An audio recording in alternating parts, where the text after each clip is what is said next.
মাটি ভাঙ্গিয়া পড়ছে, রাস্তা ব্লক হয়ে গেছে, মানুষ যাতায়াতের বেশি কষ্ট হইতেছে। এটা যদি তাড়াতাড়ি পরিষ্কার করা হয়, মানুষের যাতায়াতের লাগে খুব উপকার হবে।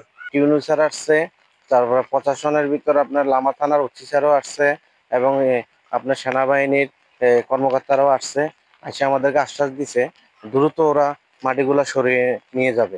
তা আমাদের জন্য একটা 5 নম্বর ওয়ার্ডবাসীর একটা ভালো হবে।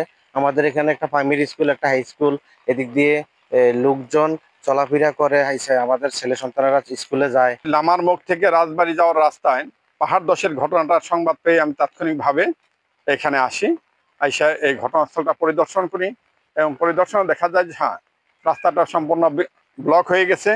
রাজবাড়ির থেকে যারা সহজে লামাতে যেত তারা আর এখন সেই সহজভাবে যেতে পারবে না, তাদেরকে অনেকটা রাস্তা ঘুরে লামা যেতে হবে। এই জন্য দ্রুত যাতে এটা অপসারণ হয়, এই জন্য আমি উপজেলা নির্বাহী অফিসারের সাথে কথা বলেছি এবং বিভিন্ন জায়গায় আমি এই বিষয়টা নিয়ে কথা বলছি যাতে দ্রুত এই মাটি অপসারণ করা। এখানে যা দেখলাম যে আসলে এত বড় পাহাড়, এটা আসলে আমাদের পৌরসভা বা উপজেলা পরিষদের এই লজিস্টিক্সটা আসলে নাই যে এটা আমরা একা সরাতে পারবো।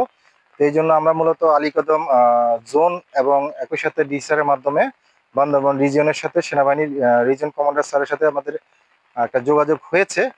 তো ওনাদের সাপোর্টের মাধ্যমে আমরা এটা দ্রুত অপসারণের চেষ্টা করছি।